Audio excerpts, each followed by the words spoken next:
చెప్పి పర్యవేక్షణలో భాగంగా ఈరోజు మీ స్కూల్కి రావడం జరిగింది. మీరందరూ కూడా గ్రామీణ ప్రాంతాలకు సంబంధించినటువంటి విద్యార్థులు.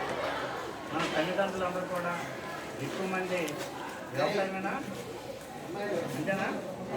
వ్యవసాయం, రైతు కూలీలు, అంతేనా? ఎంతో కష్టపడి ఒక పూట తిని కనుక వస్తువులుండి భవిష్యత్ తరాలు మారాలని చెప్పి మిమ్మల్ని అందరూ కూడా ఈ స్కూల్కి పంపించడం జరిగింది. అలాగే మన తల్లిదండ్రులు మీ అభివృద్ధి కోసం ఒక పూట తిని కనుక వస్తువులుండి తిరిగిపోయిన దుస్తులు ధరించేటటువంటి తల్లిదండ్రులు కూడా ఉన్నారు. ఒకవైపు తల్లిదండ్రులు, మరోవైపు కేంద్ర రాష్ట్ర ప్రభుత్వాలు విద్య కోసం ఎన్నో వేలాది కోట్లు ఇచ్చిస్తూ ఉన్నాయి. ఈరోజు మనకి మీరు వేసుకున్నటువంటి యూనిఫామ్స్ కూడా ప్రభుత్వం ఇస్తున్నాయనా? అలాగే ఎవరు కూడా పేదరికంతో విద్యకు దూరం కాకూడదు. విద్య ద్వారా మాత్రమే దేశం కానీ రాష్ట్రాలు కానీ అభివృద్ధి చెందుతారు.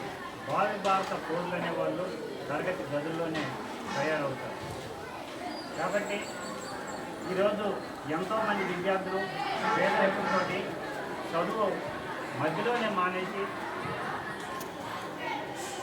డ్రాప్అవుట్స్ అయ్యి కూలీలుగా మారుతున్నారు. ఈ నేపథ్యంలో ప్రభుత్వాలు పేదరికంతో ఎవరు విద్యకు దూరం కాకూడదని చెప్పి మీకు ఈ మధ్య తల్లికి వందనం పథకం మీ అందరికి వస్తుందా? మన పేరెంట్స్ అకౌంట్లు వేస్తున్నారా? ఎందుకు వేస్తున్నారంటే గతంలో తల్లిదండ్రులు వారి ఆర్థిక పరిస్థితులు బాగా లేకపోవడం మూలంగా తల్లిదండ్రులతో పాటు పిల్లలను కూడా పనికి తీసుకెళ్ళి పనిబాట పట్టాల్సినటువంటి విద్యార్థుల్ని పనిబాట పట్టిస్తున్నారు. ప్రభుత్వాలు ఎవరు కూడా విద్యకు దూరం కాకూడదని చెప్పి తల్లికి వందనం లాంటి పథకాలను ప్రవేశపెట్టడం జరుగుతుంది. అవే కాకుండా ఎవరైనా పోషక విలువలు కలిగినటువంటి ఆహారం ఉంటే మాత్రమే అన్ని విటమిన్స్ సరిపోయి మంచి మెమరీ పవర్ తోటి బాగా చదువుకోగలరనే ఉద్దేశంతో ప్రభుత్వం మనకి ఒక మంచి మెనూ తయారు చేసి మంచి ఎగ్స్ కానీ ఇవన్నీ కూడా చిక్కీస్ కానీ ఇవన్నీ కూడా సప్లై చేయడం జరుగుతాం, అంతేనా? కాబట్టి ప్రభుత్వం ఒకవైపు, తల్లిదండ్రులు ఒకవైపు మన కోసం ఎంతో కష్టపడుతున్నారు.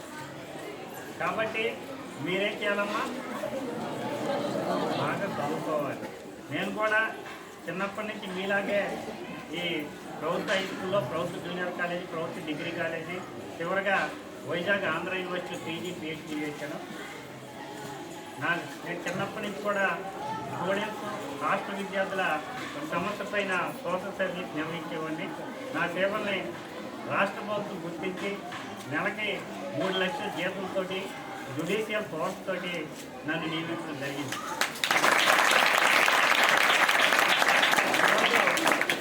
నాకు ఆ వైపు ఎదుర్కొన్న వీళ్ళందరూ కూడా గ్రూప్ 1, గ్రూప్ 2 స్థాయి అధికారులు.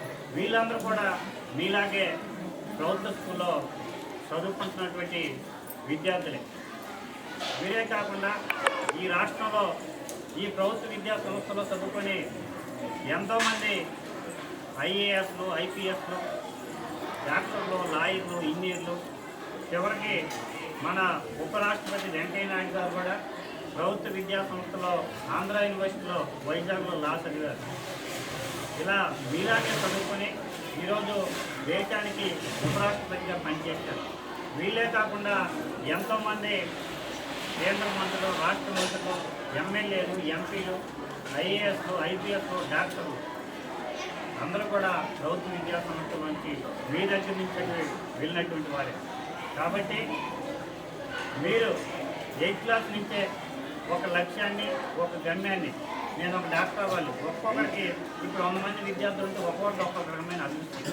కాబట్టి ఇప్పటి నుండే నేను ఒక డాక్టర్ అవ్వాలి, ఒక ఇంజనీర్ అవ్వాలి, ఒక లాయర్ అవ్వాలి, ఒక టీచర్ అవ్వాలి, ఒక పోలీస్ అవ్వాలి, ఒక ఐపీఎస్ అవ్వాలి. ఇప్పటి నుంచే ఒక లక్ష్యాన్ని నిర్దేశించుకొని దాన్ని సాధించడం కోసం మీరు ఇప్పటి నుంచే కష్టపడాలి. ఎందుకంటే పునాదులు లేకుండా బిల్డింగ్ అంటే ఏమవుద్దమ్మా, కూలిపోద్ది. అలాగే 10th క్లాస్ అయిపోయిన తర్వాత మేము చదువుకున్నామంటే అవదు. కాబట్టి మీరు ఇప్పటి నుంచే ఒక లక్ష్యాన్ని నిర్దేశించుకొని శ్రమ మన ఆయుధం అయితే విజయం ఏమవుద్దమ్మా, బానిస అవుతుంది. కాబట్టి ఇప్పటి నుంచే మన తల్లిదండ్రుల కష్టాలను వారు పడే గుర్తు చేసుకొని ఈరోజు ముఖ్యంగా అమ్మాయిలకు సంబంధించి ఒకవైపు మీ తల్లిదండ్రులు ఇక్కడ చదివిస్తుంటే మీ గ్రామంలో మీ తల్లిదండ్రుల్ని అవమానించేటటువంటి వ్యక్తులు కూడా ఉంటారు. ఎందుకు 10th క్లాస్ అయిపోయిన తర్వాత పాపలు పెళ్లి చేసేయండి, ఉద్యోగాలు రావు అని చెప్పేవాళ్ళు కూడా ఉన్నారు. కానీ మీ మీద నమ్మకంతో ఎన్ని అవమానాలు మీ తల్లిదండ్రులకు ఎదురైనా మిమ్మల్ని అందరూ కూడా స్కూలుకు పంపిస్తున్నారు. కాబట్టి మీరు ఇప్పటి నుంచే బాగా చదువుకొని ఏదో ఒకటి సాధించిన రోజు మీ తల్లిదండ్రులు మీ గ్రామంలో కాళ్ళు ఎగరేసుకొని గర్వంగా తిరగలరు. అలాగే మీ తల్లిదండ్రుల కళ్ళల్లో ఏ రోజైతే మీరు ఆనందంతో వస్తారో ఆ రోజే మీరు నిజమైనటువంటి ప్రయోజకులు.